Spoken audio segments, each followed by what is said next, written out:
Hello everyone, welcome you all at Lokesh sir unlimited study zone.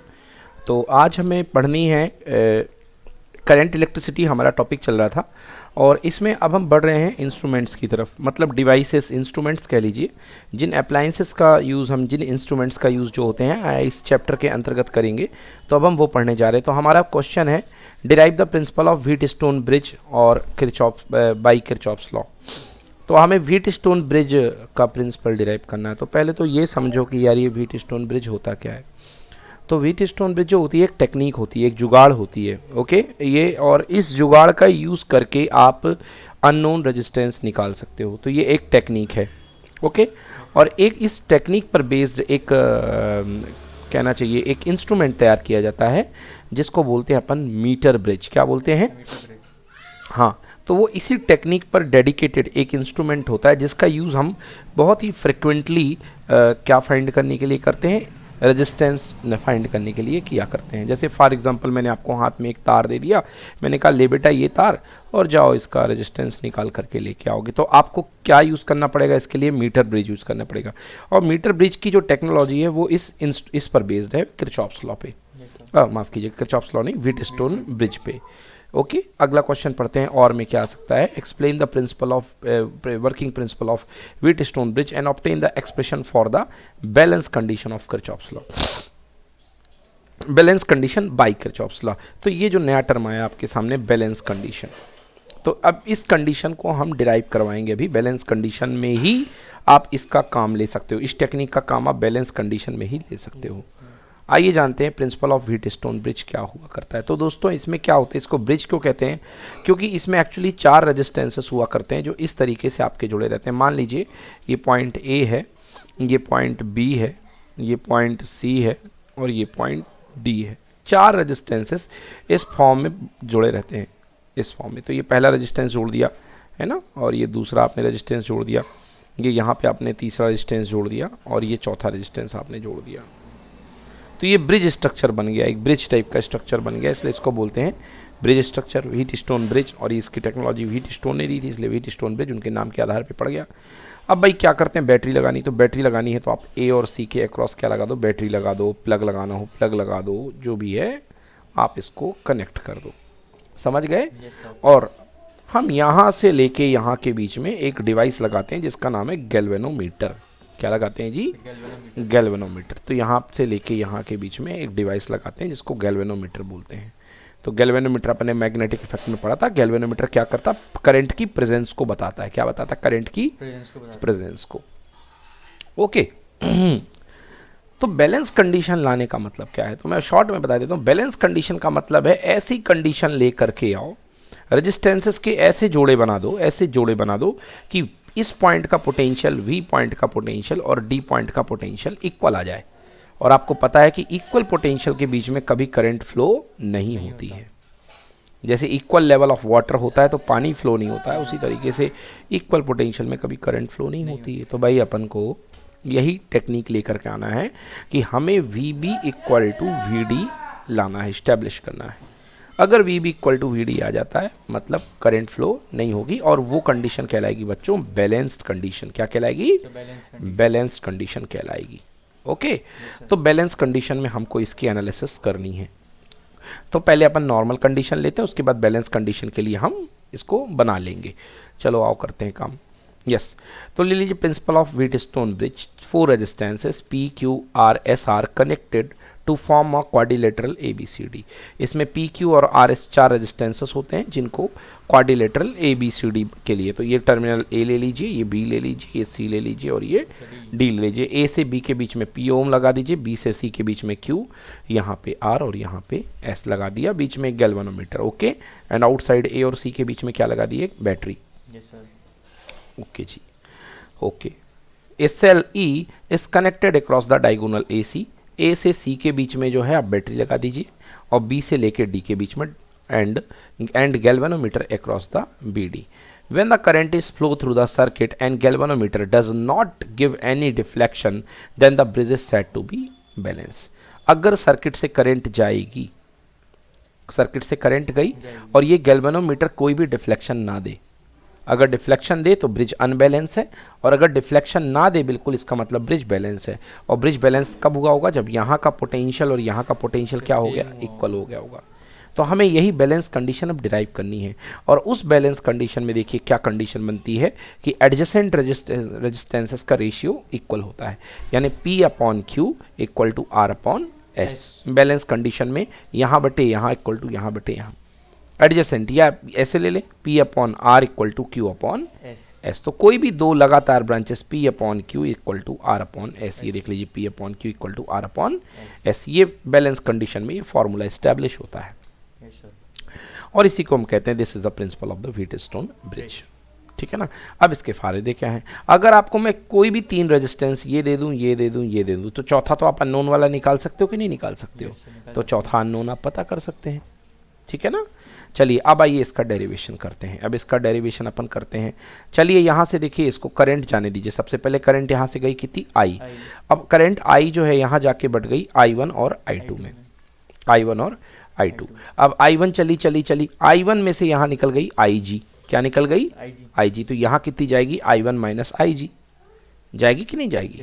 यहाँ जाएगी I1 minus IG निकल गई। अब यहाँ से I2 आ रही है नीचे से, और यहाँ पर IG आकर के मिल गई। इधर से नीचे IG आ रही थी, यहाँ से I2 आ रही थी, तो इस वाली ब्रांच में क्या जाएगी? I2 plus IG।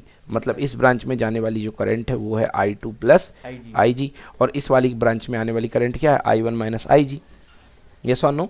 दोनों देखिए I1 माइनस IG और plus I2 plus IG current जोड़ दीजिए, तो IG से IG कैंसिल। क्या मिल गई? I1 प्लस I2 आया ना, plus I2, I1 plus I2, और I1 प्लस I2 ही क्या थी? I, क्योंकि यहाँ पे ब्रेक हुई थी ना I1 I2 में, तो कुल मिला के I करंट निकली और I करंट पहुँच गई। यही रोल होता है बैटरी का कि जितनी करंट जाएगी उतनी करंट अंदर आएगी। आगे बात समझ में ना? चलिए अब इसको हम प्रूफ करते हैं, let the current I divided into the two parts I1 and I2 flowing through the path P Q R S respectively, है ना। P Q से क्या जा रही है अपने पास? Flowing through the path P, Q, R, S। Okay ठीक है, मतलब P से लेके रेजिस्टेंसेस की बात हो रही है कि P Q और R S में जो करंटें जा रही हैं। हाँ, if the position of equilibrium then galvanometer shows zero deflection. अब अगर आपका इक्विलिब्रियम है तो मतलब इक्विलिब्रियम मतलब जीरो डिफ्रैक्शन होगा। जीरो डिफ्रैक्शन का होगा मतलब IG इक्वल टू कितना? Zero. IG equal to zero deflection. The potential B and D will be equal. मैंने अभी भी बता दिया था कि पोटेंशियल B और D का क्या होगा? इक्वल। चलिए आइए अब मैं किरचॉफ्स लॉ इसमें लगा रहा हूँ। आपको देखिए अब मैं किरचॉफ्स लॉ लगा रहा हूँ। तो सबसे पहले ये जो लूप है अपना, क्या नाम है? A B D A। पहला लूप क्या है? A B D A। A B D A की डायरेक्शन में मैं किरचॉफ लॉ लगाता हूँ। अच्छा, इसमें करंट यहाँ से जा रही तो ये टर्मिनल होगा प्लस और ये क्या होगा? माइनस। इसमें करंट यहाँ से यहाँ जा रही तो ये होगा प्लस और ये होगा माइनस। चलिए अब लूप में किरचॉफ लॉ में लगा देता हूँ। ठीक है ना। किरचॉफ लॉ में इसमें लगा देता हूँ। ये P है, ये Q है, ये R है, ये S है। मैं ऐसे ही मैंने डायग्राम बनाया है। ये ले लीजिए P, ये ले लीजिए Q, इधर था ना राइट साइड में, हाँ ये है Q, ये है R और ये क्या है? S। ठीक है जी। करंट यहाँ से गई I1, यहाँ से करंट कितनी गई? I2, और यहाँ से करंट गई I1 माइनस, यहाँ पे गई IG। क्या गई? IG। और इसमें जाएगी कितनी? I1 माइनस IG, और इसमें जाएगी I2 प्लस IG। अभी बताया ना मैंने सारी चीज़ें, ये I2 प्लस IG। तो ये मेरे पास जो है एक मोटा मोटा आइडिया देते हुए मैंने एक डायग्राम बना दिया है। अब देखते हैं क्या करना है। चलिए सॉल्व करता हूँ मैं। देखिए सबसे पहले इस लूप में ये प्लस है, ये माइनस होगा। ठीक है ना। ये गैल्वेनोमीटर का रेजिस्टेंस, गैल्वेनोमीटर खुद में एक कॉइल होता है, उसका छोटा सा रेजिस्टेंस मान लिया करो जिसको बोलते हैं स्मॉल जी। क्या मान लिया? स्मॉल जी। तो करंट ऊपर से नीचे आ रही तो ये होगा प्लस और ये होगा माइनस, और देन इसके बाद ये भी प्लस है और ये भी क्या है? माइनस। चलिए अब चलना शुरू करते हैं। तो अपन पहले लूप में लगा रहे हैं व्हीटस्टोन किरचॉफ्स लॉ। चलिए यहाँ से शुरू करते हैं ए से। चलिए चलो चलो चलो चलो, देखो प्लस से लेके माइनस क्या आएगा? माइनस। करंट है I1, रेजिस्टेंस क्या है? P। फिर चलिए यहाँ से नीचे आ जाइए। चलो चलो चलो चलो, प्लस से लेके माइनस, करंट है IG और रेजिस्टेंस है G, तो माइनस IG इंटू जी।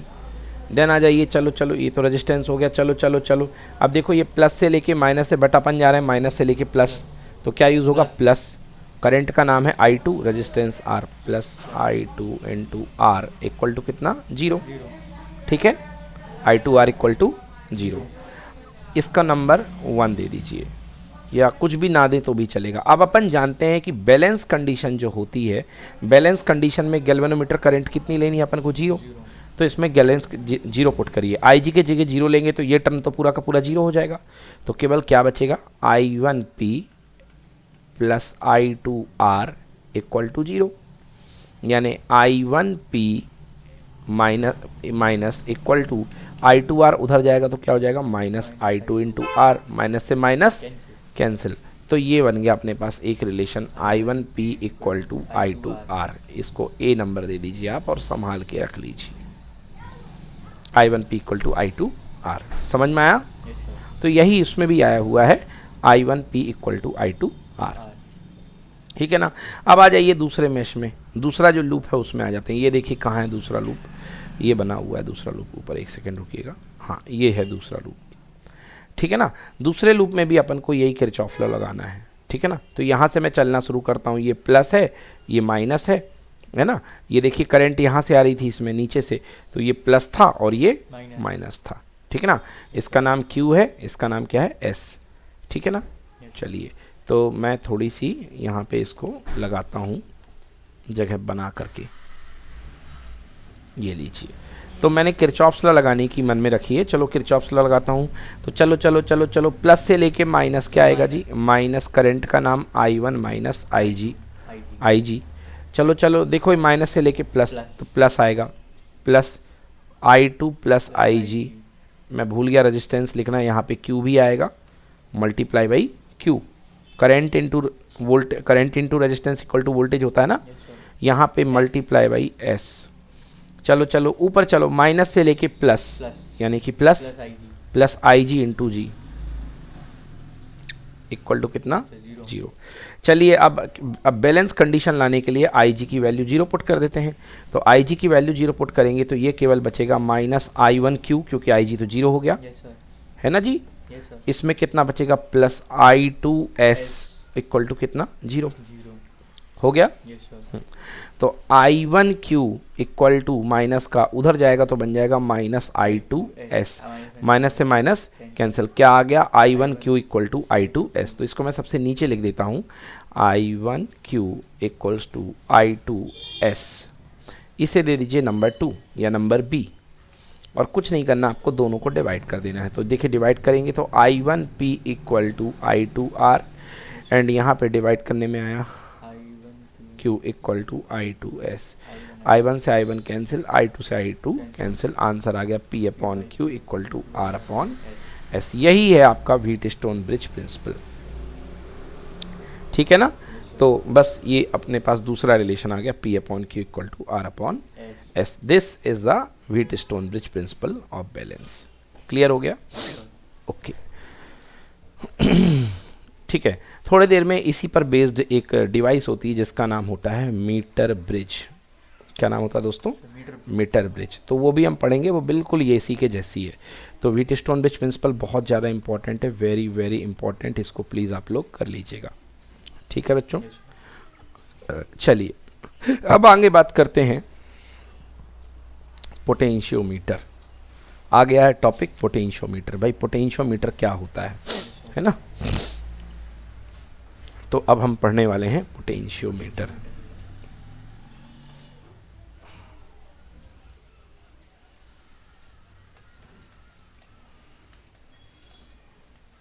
पोटेंशियोमीटर, तो भाई नाम से ही स्पष्ट है कि इससे पोटेंशियल नापते हैं। क्या नापते हैं?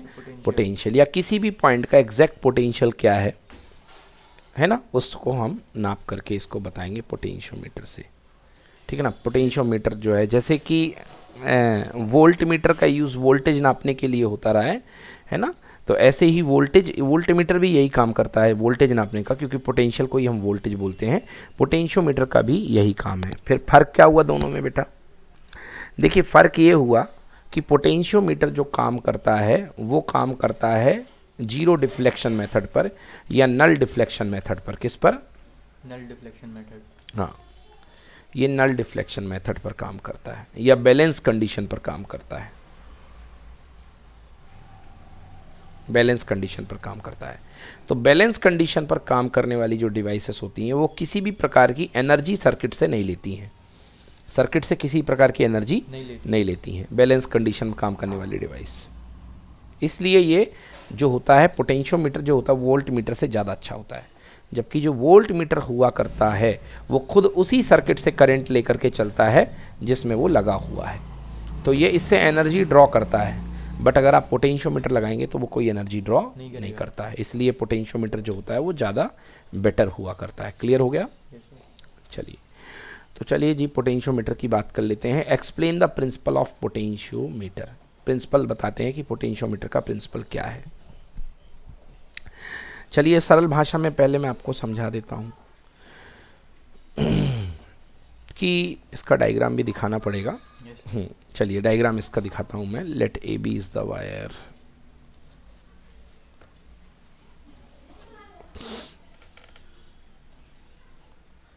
हाँ जी हाँ जी हाँ जी,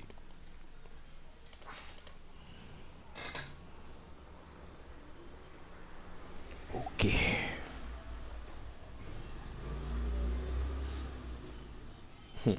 देखिए दोस्तों, ये आपके सामने एक पोटेंशियोमीटर दिया गया है, ये पोटेंशियोमीटर का डायग्राम बना हुआ है। अब आप समझिए कि पोटेंशियोमीटर क्या करता है, कैसे करता है। ये जैसे आप पोटेंशियोमीटर में होता क्या है, ये आपका एक मेन सेल है जिसे आप कहते हैं driver cell. Main cell, primary cell driver cell है। ये पूरे सर्किट को एनर्जी देता है, पूरे सर्किट को चलाता है। तो ये एक ड्राइवर सेल लगा हुआ है, ये प्लस पार्ट है, इसका माइनस पार्ट है। इसके साथ एक की लगी हुई है और करंट को कंट्रोल करने के लिए, वोल्टेज को कंट्रोल करने के लिए एक लगा हुआ है रिहोस्टेट। क्या लगा हुआ है? रिहोस्टेट। ये देखिए, और ये पॉइंट ए है और ये पॉइंट बी है। बच्चों पोटेंशियोमीटर में ए पॉइंट और बी पॉइंट के बीच में एक लंबा तार कसा हुआ होता है। ए पॉइंट और बी पॉइंट के बीच में एक लंबा तार कसा हुआ होता है। अब मान लो कि ये जो बैटरी आपने लगाई है, बताओ आयुष्मान ये बैटरी कितने वोल्टेज की मैं मान लूँ? 220 वोल्ट की डीसी बैटरी। अरे होती नहीं, मतलब बहुत मुश्किल है यार। 20 वोल्ट मान लो या 12 वोल्ट, 12 वोल्ट मान लो, 12 वोल्ट की आपने बैटरी लगाई। रिहोस्टेट लगाने के बाद रिहोस्टेट इसका थोड़ा सा वोल्टेज ड्रॉप करा देगा और इस तार के अक्रॉस मान लो 12 में से इसने खा लिया, 2 वोल्ट खा लिया, और मान लो इसके एक ए बी के अक्रॉस आपको टोटल कितना मिला? 10 वोल्ट, 10 वोल्ट मिला, 10 वोल्ट। तो 10 वोल्ट डिस्ट्रीब्यूट है पूरे तार ए बी में, पूरे तार ए बी में 10 वोल्ट डिस्ट्रीब्यूट है ना। तो अगर आप यहाँ तक जाओगे तो आपको 1 वोल्ट मिलेगा, फिर थोड़ा और आगे जाओगे 2 वोल्ट मिलेगा, फिर और आगे जाओगे 3 वोल्ट मिलेगा। ऐसे करते करते लास्ट तक टच करोगे तो कितना मिलेगा? 10 वोल्ट। क्योंकि 10 वोल्ट ऐसे पूरे के क्रॉस है ना, पूरी तार के क्रॉस। इतना ही में थोड़ा ना 10 वोल्ट आ जाएगा कि आगे खाली तार पड़ा हुआ है, नहीं, ऐसा नहीं होता। 10 वोल्ट पूरे में क्रॉस में फैला हुआ है। तो इस चीज़ के एक चीज़ मैं बता देता हूँ यहाँ पर जोड़ करके कि मान लीजिए आपके पास एल लेंथ का वायर है। कितने लेंथ का? एल लेंथ का वायर है, वी वोल्ट है। एल लेंथ का वायर अगर अपने ऊपर वी वोल्टेज ड्रॉप करा रहा है, एल लेंथ के वायर पे कितना वोल्टेज दिया गया है? वी। तो यूनिट लेंथ के वायर पे कितना वोल्टेज होगा? V by L. V by L. Unit length के वायर पे कितना वोल्टेज होगा? V by L.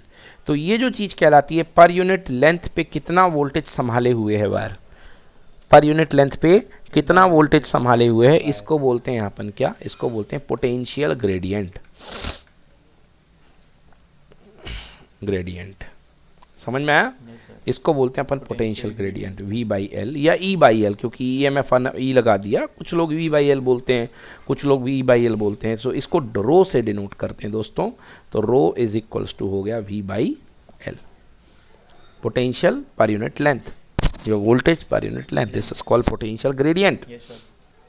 ओके, अभी इस पर हम डिटेल में चर्चा करेंगे। तो ये देखिए, ये अपने पास है, यूनिट लेंथ का वायर है। अब पोटेंशियल ग्रेडियंट जो होगी पूरे वायर के लिए क्या होगी? कांस्टेंट। पूरे वायर के लिए क्या होगी? कांस्टेंट। मतलब यूनिट लेंथ पे इतना वोल्टेज बैठा हुआ है, इतना वोल्टेज बैठा हुआ है, ठीक है ना। अब चलिए देखते हैं, मतलब पूरे तार के लिए रो सेम होगा, यहाँ से लेके पूरे के लिए रो क्या होगा, सेम होगा, ठीक है ना। रो क्या है, यूनिट लेंथ पे गिरने वाला वोल्टेज, यूनिट लेंथ पे गिरने वाला वोल्टेज। अब देखिए आगे की कार्यवाही क्या है, आगे ये है कि मान लीजिए मेरे को इस वोल्टेज को, इस सेल के वोल्टेज ई को मेज़र करना है, इसका ईएमएफ मुझे मेज़र करना है, तो मैं पैरेलल में इस सर्किट के मैंने ईएमएफ लगाया और मैंने क्या लगाया, गैल्वेनोमीटर, गैल्वेनोमीटर लगाया। और ये गैल्वेनोमीटर से एक तार गई होती है जिसे अपन, जिस पे एक इंस्ट्रूमेंट लगा होता है जिसे बोलते हैं जॉकी, उस तार को हम इस पर घसीटेंगे, उस तार को हम इस पे घसीटेंगे। देखिए गैल्वेनोमीटर कितने वोल्टेज से कनेक्टेड है, ई वोल्टेज से। जिस पॉइंट पर ये तार का वोल्टेज, जिस पॉइंट पर इसके इक्वल हो जाएगा, तो ये दोनों पैरेलल में आ जाएंगे और सेम वोल्टेज हो जाएंगे, और सेम वोल्टेज होते ही गैल्वेनोमीटर का कांटा डिफ्लेक्शन देना बंद कर देगा, क्योंकि सेम वोल्टेज में कभी कोई डिफ्लेक्शन नहीं होगा। तो अगर ये मैंने इसको ज्वाइन कर दिया, मान लीजिए इस पॉइंट पर, और इस पॉइंट पर वोल्टेज सेम है, इस पॉइंट पर वोल्टेज सेम है ना, तो इस गैल्वेनोमीटर में कोई डिफ्लेक्शन नहीं आएगा। क्लियर हो गया ना। सपोज मान लीजिए यहाँ तक की लेंथ है L1, कितनी लेंथ है L1, तो यहाँ तक का वोल्टेज कितना होगा, V इक्वल्स टू होगा रो L1। क्यों, क्योंकि अभी मैंने आपको पढ़ाया rho is equals to V by L। Per unit length का वोल्टेज कितना है, रो है, तो L1, जब यूनिट लेंथ का वोल्टेज रो है तो L1 लेंथ का वोल्टेज कितना होगा, रो L1।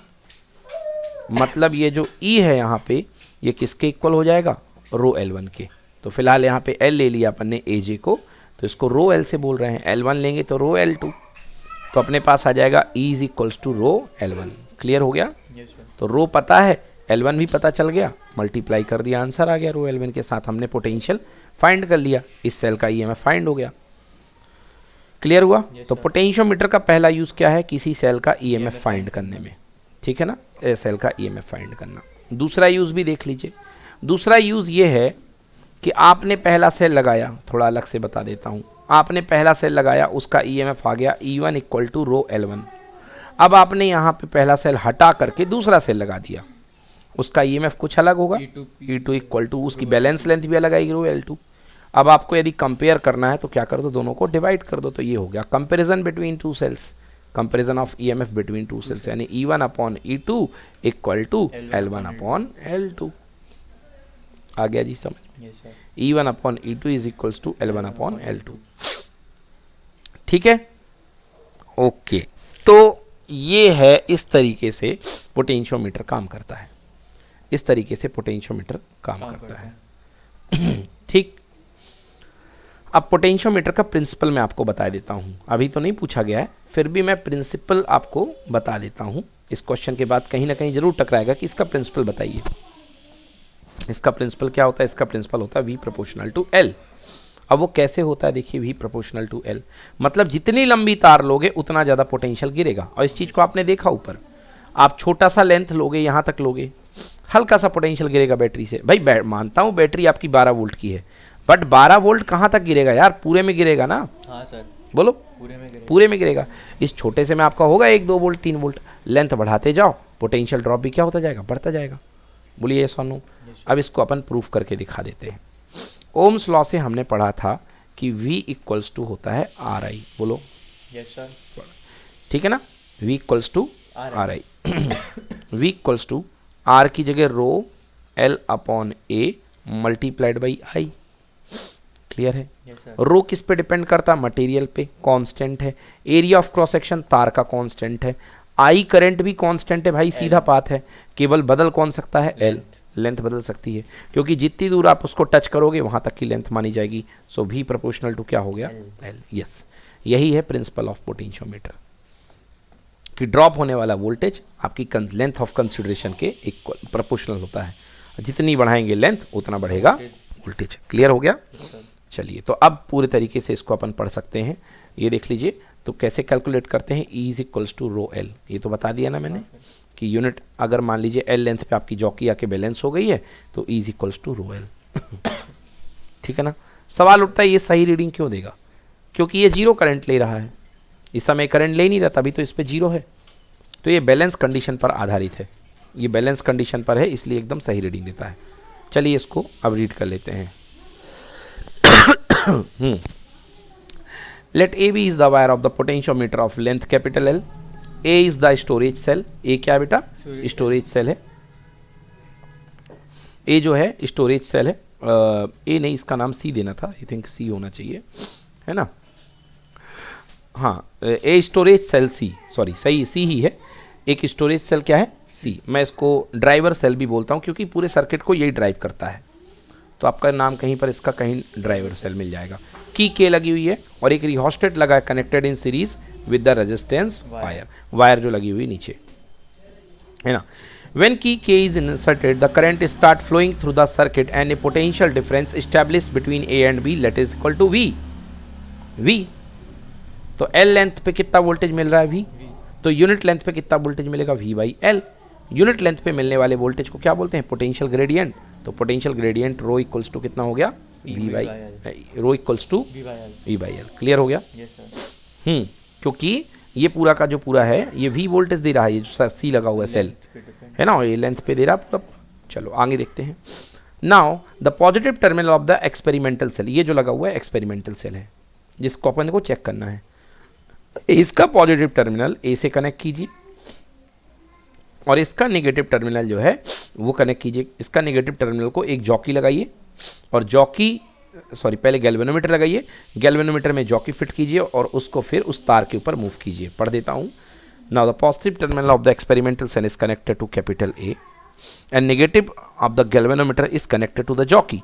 When jockey touch near the A, we get the deflection in one side. If it is touch near the B, the deflection in other side. मतलब अगर आप touch करेंगे किसी एक कोने में तो डिफ्लेक्शन पर्टिकुलरली एक साइड मिलेगा। अगर A तरफ कर रहे हैं तो सपोज यहाँ मिल रहा है, B तरफ टच कर रहे हैं तो यहाँ मिल रहा है, तो बीच में कहीं आपका डिफ्लेक्शन क्या होगा गैल्वेनोमीटर का? जीरो, कहीं पर बीच में। Okay. 10 A point on AB is found such that galvanometer gives no deflection या zero deflection. Hence no current flows through the galvanometer, है ना, at null point J. इसलिए इस null point J पर कोई current flow नहीं होगी। Okay, तो this is called balance condition and in this balance condition जो सेल का EMF होगा बेटा वो यहाँ तक के ड्रॉप्ड वोल्टेज के क्या होगा? Equal.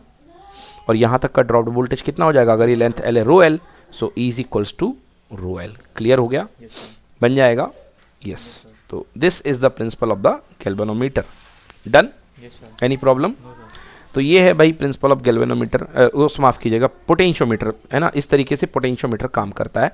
This is the principle of the potentiometer. और एक तरीका मैंने ये भी बता दिया आपको, ऐसे भी डिराइव कर सकते हो। V is equals to R I, R equals to rho L upon A, तो V proportional to L. Done?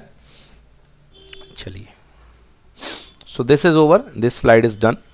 कोई दिक्कत नहीं है, इसको पूरा कर लिया अपन ने।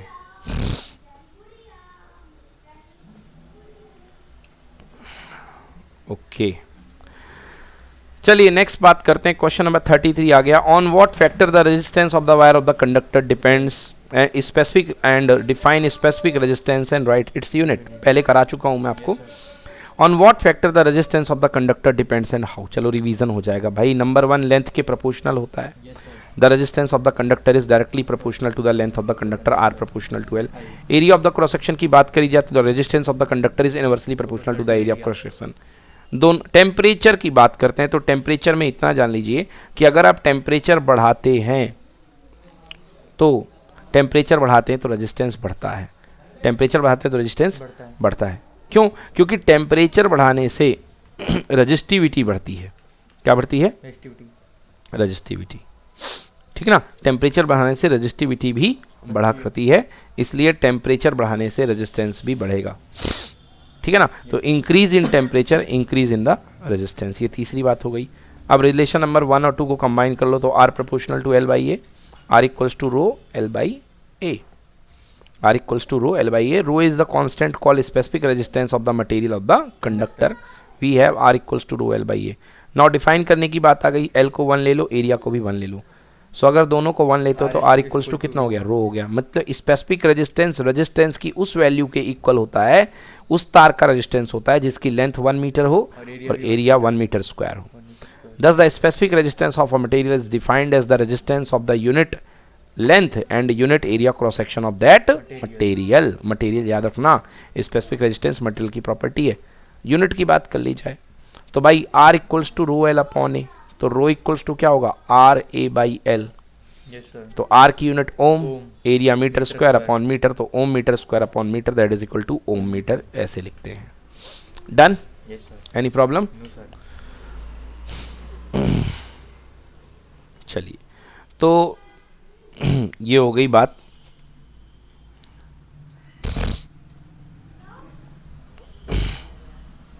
चलिए, what do you understand by the specific resistance और resistivity of the conductor. Just अभी हमने पढ़ा है कि स्पेसिफिक रेजिस्टेंस या रेजिस्टिविटी क्या होती है ना। हाँ sir. Give its unit and dimension formula. तो भाई यूनिट देख लो भाई, रेजिस्टेंस इक्वल्स टू होता है आर ए बाई एल, है ना। अभी तो इसका आंसर पढ़ लिया, अब यूनिट भी देख ली, डायमेंशन फार्मूला देख लो, R equals to R A by L. तो dimension formula of rho equal to dimension of R dimension of A into L. अब भैया आर मैंने क्या बताया, R equal to V upon I and V is equal to dimension of W by Q. W की ml2 T की power -2, Q की हो गई 80, इसकी हो गई एम्पियर। ये सॉल्व कर लिया, वैल्यू पुट कर दी, ऐसा आ गया। बताइए कहीं पर प्रॉब्लम? No sir. बन जाएगा ना, सो सिंपल, ठीक है ना, पहले भी करवा चुका हूं। Next question, give difference between specific resistance and resistance. Specific resistance मतलब रो और आर के बीच में रेजिस्टेंस बताना आपको। तो मैंने कई बार बताया भैया, रो तो मटेरियल की प्रॉपर्टी है और आर जो है वो पूरे कंडक्टर की प्रॉपर्टी है, ठीक है ना। Yes sir. यस, तो rho it is defined as the resistance offered by the conductor of unit length and unit cross section area. मतलब यूनिट लेंथ और यूनिट क्रॉस सेक्शन एरिया का जो कंडक्टर का रेजिस्टेंस होता है उसी को क्या बोलते हैं, स्पेसिफिक रेजिस्टेंस। समझ गया ना। And what is this resistance? Resistance is the hindrance offered by the conductor to flow the current in is called electrical resistance. इसकी यूनिट ओम मीटर, इसकी unit ohm. It does not depend on the length of the conductor. ये केवल material पे depend करता है, ये length पे, area पे, टेम्परेचर पे, सब पे डिपेंड करता है। क्लियर? बन जाएगा। चलिए,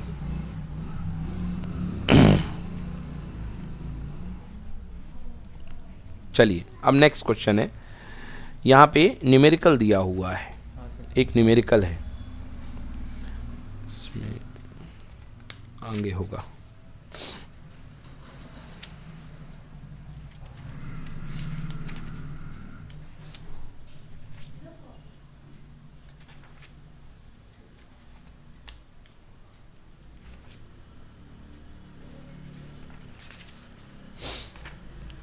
चलिए देखते हैं इसी से। कह रहा evaluate current I1 and I2 as shown in figure. बताइए I1 और I2 में कितनी करंट यहाँ से जा रही है, ठीक है ना। ओके, तो हमें क्या करना है भाई, हमें इसमें किरचॉफ्स लॉ लगाना है। देखिए इसने करंट खुद ही बना के दे दी है, बड़ा उदार क्वेश्चन है ये, है ना। तो I1 I2 यहाँ से जाएगी तो बेटा यहाँ तो आकर के ऐड हो जाएगी, तो क्या हो गया I1 प्लस I2, ये जो करंट होगी I1 प्लस I2। चलिए अब किरचॉफ्स लॉ लगाते हैं अपन। Yes sir. किरचॉफ्स लॉ हम लोग अब लगाना शुरू करते हैं, ठीक है ना। कैसे लगाएंगे किरचॉफ्स लॉ? एक लगा लो इस छोटे वाले लूप में और एक लगा लेते हैं इस बड़े वाले लूप में, ठीक ना। इस पूरे बड़े वाले लूप में एक मैं लगा देता हूँ, इसका नाम दे दो A, इसका नाम दे दो B, ठीक है ना, इसका नाम दे दिया B,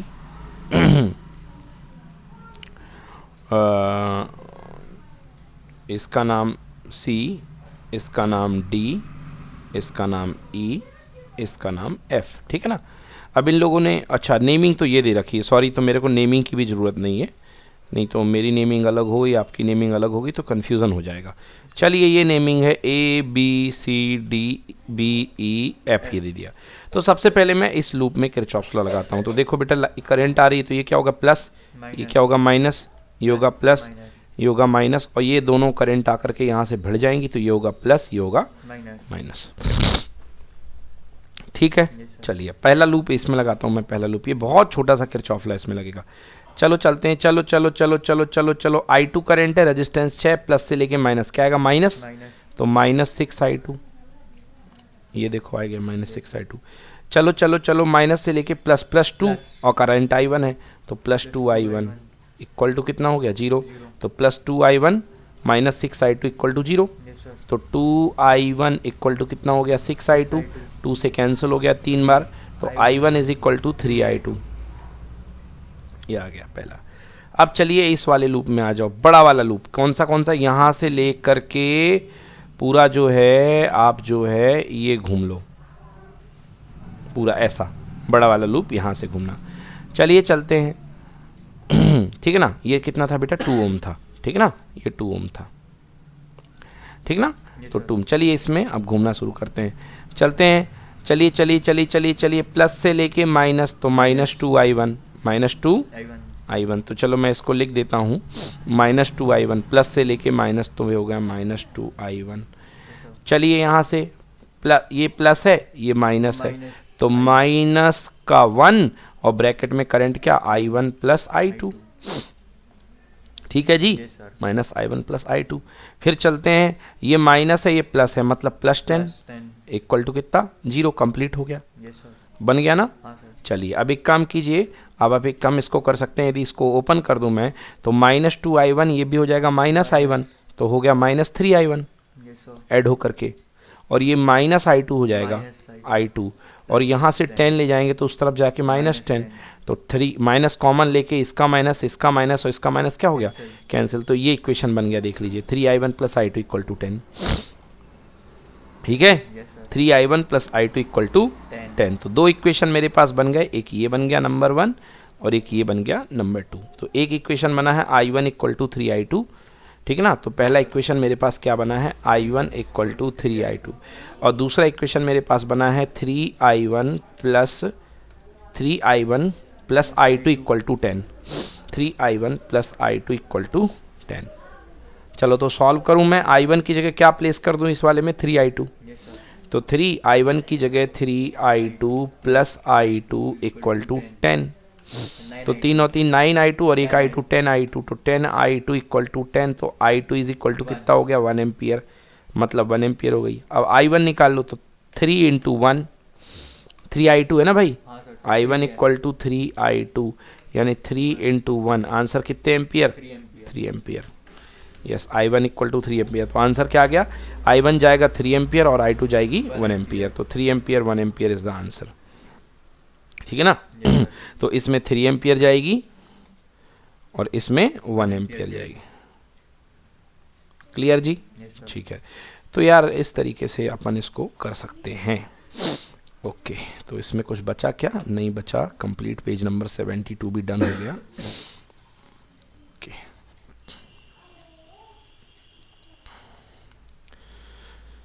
now ready to come page number 73।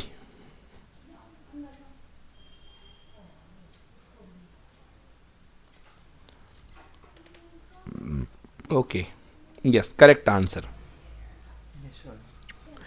ठीक है, okay done. Yes sir. So 1 ampere and 3 ampere is the answer and we are on page number 73. Let's see guys. भाई 3 resistance R1 R2 R3 connected है series में, obtain the expression for the equivalent resistance. बहुत ही जल्दबाजी में मैंने बता दिया था, सिंपल क्या होता है सीरीज के लिए, R equal to R1 plus R2 plus R3 series में ये होता है। चलिए, the series combination of 3 resistors having resistances R1 R2 R3 are shown in figure, ये फिगर बना हुआ है। अब जैसे ही आप बैटरी लगाओगे, इस बैटरी का मान लो टोटल वोल्टेज E है, V है, जो भी मानो, वैसे E दिया हुआ है, सो है ना। तो करंट कितनी जाएगी I, करंट कितनी गई I, और वोल्टेज 3 पार्ट में जाएगा V1 V2 एंड V3, ठीक है ना। रेजिस्टेंस R1 के क्रॉस वोल्टेज चला गया V1, दूसरे के क्रॉस V2 और तीसरे के क्रॉस V3।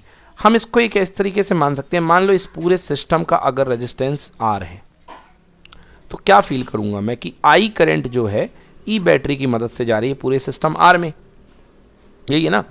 अब अलग अलग देखो इंडिविजुअल लॉ में, तो when this combination is connected to the cell C, EMF E volt, then I current flows through the combination, current I flow होने लगती है। तो रेजिस्टेंस R1 R2 R3 में कितना वोल्टेज गिरेगा, V1 V2 और V3। Now V1 can be written as IR1, V2 equal to IR2, V3 equal to IR3, because Ohm's law V equal to IR से। बोलो यस, डन। नहीं होगा क्या, अब टोटल वोल्टेज इसके अक्रॉस जो गिर रहा है इस टर्मिनल के अक्रॉस, वो कितना होगा, टोटल वोल्टेज V मान लो, मान लेंगे। Yes sir. Total voltage V ले लो, ये वोल्टेज E है, E ले लो, कोई दिक्कत नहीं है, हाँ सर। है ना। वैसे V देना ज़्यादा बेटर है, फिर भी कोई फ़र्क नहीं पड़ता है। तो अगर टोटल वोल्टेज V जा रहा है तो टोटल वोल्टेज V क्या लिख सकते हो, current into total resistance R, equal to I R. V equals to I R. तो देखिए टोटल वोल्टेज कितना आया है, V I R one plus R two plus R three, yes sir. और टोटल वोल्टेज इस तरीके से एक इक्विवेलेंट सर्किट देख करके अगर माना जाए तो आई आर है। हाँ सर। कंपेयर कर दो, आई से I cancel, answer R equal to R one plus R two plus R three. R three. Clear हुआ है? यस मतलब इंडिविजुअल रेजिस्टेंस ऐड हो जाते हैं। Okay, yes sir. And equivalent resistance of the combination is equal to the sum of their individual resistances. जो total resistance होता है equivalent, वो उनके इंडिविजुअल्स का सम हुआ करता है। डन। ये इसका डेरिवेशन भी हो गया सीरीज के लिए। ऑब्वियसली डेरिवेशन ही है। Yes sir. ओके, अब आइए पैरेलल की बात करते हैं। Find out the equivalent resistance R1 R2 R3 are connected in parallel combination. बिल्कुल वैसे ही है। पैरेलल कॉम्बिनेशन में आपके पास एक बैटरी लगी हुई है, यस सर। सी बैटरी का नाम दे दिया, ठीक है ना। ड्राइवर सेल ये लगा हुआ है, इसका वोल्टेज सपोज कितना है बेटा, V वोल्टेज है।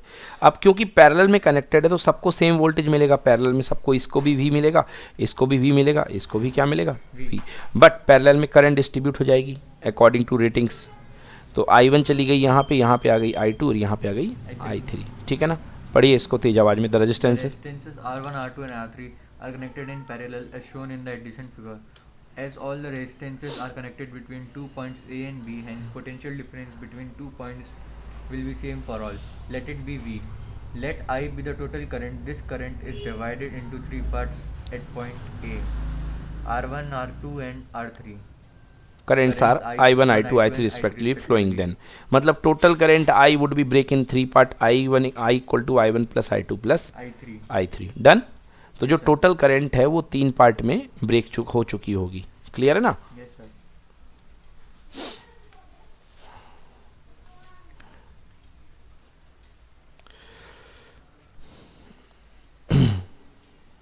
तो जो टोटल करंट है वो 3 पार्ट में ब्रेक हो गई। So I can write here I equals to I1 plus I2 plus I3। Yes, okay, sir. I1 plus I2 plus I3. I3। so I1 may be written as V by R1 and V by R2 because voltage सब पे same है। तो total current equal to क्या हो जाएगा, V by R1 plus R2 plus R3। Yes sir. अब अपन इस पूरे सर्किट की जगह एक इक्विवेलेंट सर्किट मान लें कि उसका रेजिस्टेंस R है और वोल्टेज लगा है V और करंट जा रही है I। Yes तो मैं क्या मान सकता हूँ V by इस सर्किट के, I equal to V by R, Yes sir. और दोनों करंट इक्वल होंगी। हाँ so sir. V by R equal to V by R1 plus V by R2 plus V by R3 cancel हो गया। So 1 by R equals to 1 by R1 plus 1 by R2 plus 1 by R3। Thus, if a number of resistance are connected in parallel, the reciprocal of the equivalent resistance of the combination is equal to the sum of the reciprocals of their individual resistances। Reciprocal of the net resistance is equal to उनके individual resistances के reciprocal के equal होता है। और एक बात याद रखिएगा कि सीरीज में जो रेजिस्टेंस आता है टोटल वो बड़े से भी बड़ा आता है, और पैरेलल में जो रेजिस्टेंस आता है वो छोटे से भी छोटा आता है। सीरीज में रेजिस्टेंस पैरेलल बड़े से भी बड़ा आएगा, इंडिविजुअल बड़े से भी बड़ा, और जो पैरेलल में आएगा वो छोटे से भी छोटा आएगा। चलिए नेक्स्ट पढ़ते हैं। Describe an experiment to compare the EMF. अभी मैंने आपको बताया था कंपेरिजन ईएमएफ का, बस उसमें इंडिविजुअल सेल लेना पड़ता है। पहला सेल का ईएमएफ आता है E1 equals to rho L1 और दूसरे वाले का E2 equals to rho L2। तो पढ़ लेते हैं क्वेश्चन किस टाइप से था। EMF of the two cells by the potentiometer. Circuit diagram बनाना है, डेरिवेशन करना है फॉर्मूले का, 2 प्रिकॉशन यानी कि सावधानियां लिखनी है। ओके, और describe an experiment to compare the EMF of the two cell using potentiometer, level diagram, electric circuit, formula used, observation, 2 main precaution. तो काम वही करना है, 2 बार लिख दिया। चलो भाई सर्किट डायग्राम देखो बेटा, जहां एक सेल कनेक्ट करते थे वहां पे 2 सेल, बट बारी बारी से देखो। पहली बार में ये कनेक्ट होगा, दूसरी बार में ये। दो बटन लगे हुए, दो की लगी हुई है। तो पहले इसको ऑन करोगे तो ये ऑफ रहेगा, और जब इसको ऑन करोगे तो ये ऑफ रहेगा। समझ में आया। तो फर्स्ट केस में देखिए, पहला सेल है, ईएमएफ E1 है, बैलेंसिंग पॉइंट मान लो कि इधर पे मिला, L1 लेंथ पे मिला। Then by the principle of potentiometer E1 equals to rho L1, पढ़ा ना, रो पोटेंशियल ग्रेडियंट होती है। अब दूसरे सेल को ऑन किया जिसकी बैलेंसिंग लेंथ L2 पे है। So what we can do, E2 equals to rho L2, just divide them by 1 and 2 and this is the required formula. Rho से rho cancel, E1 upon E2 equals to L1 upon L2। Got, आ गया समझ में। So this is done, page number 74 is done.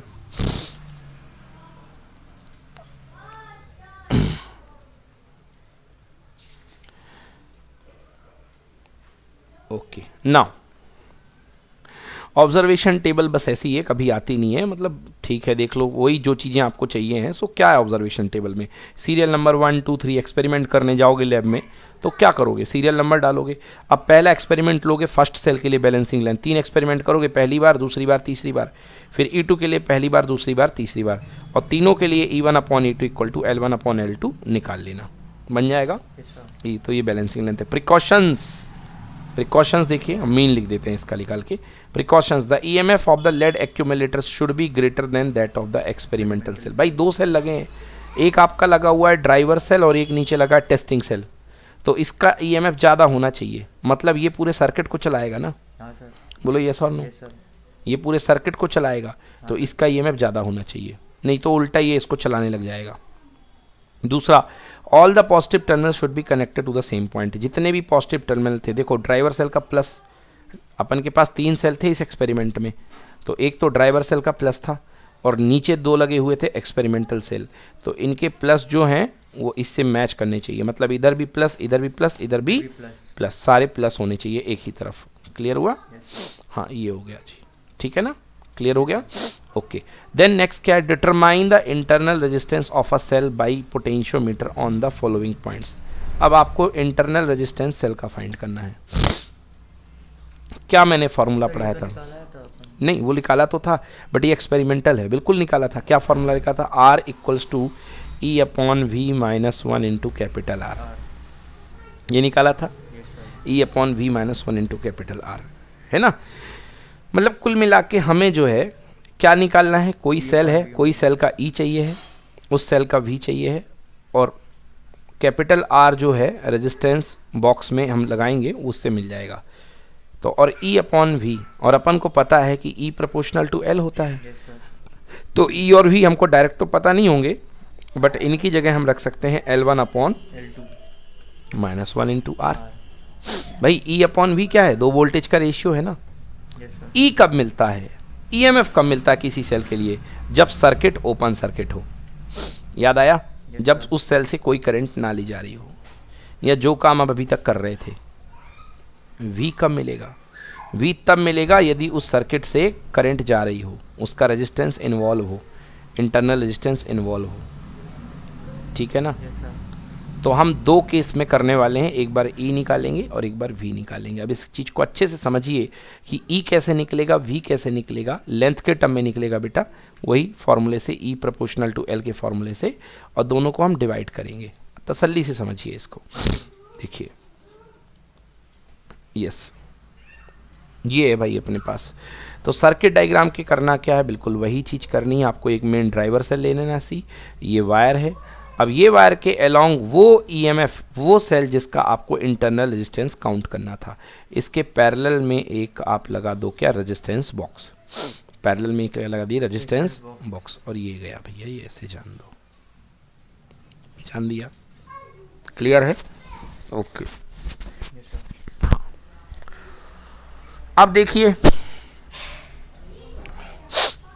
अब पहला case है formula derivation.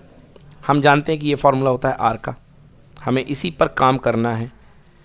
Late the EMF of the cell E है, इसका terminal internal resistance small r है। When it is connected in external resistance capital R, its potential difference is V, देन इसका potential difference कितना हो जाता है, V।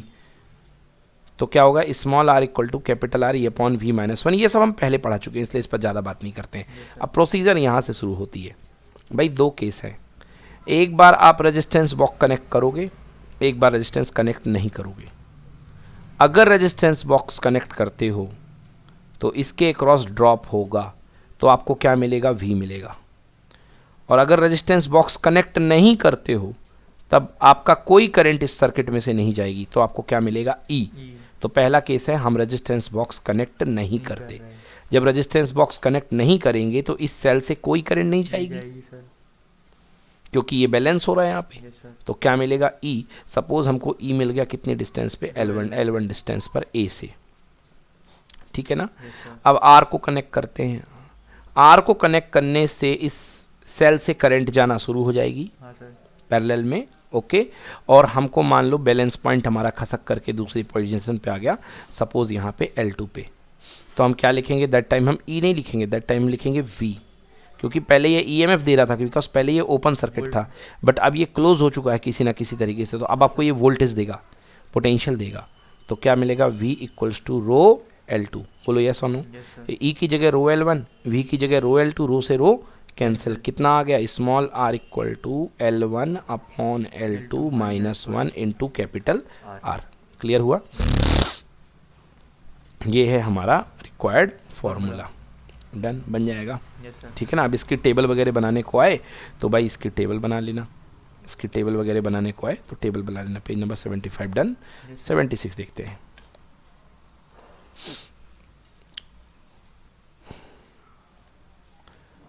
चलिए ये हो गया, ओके।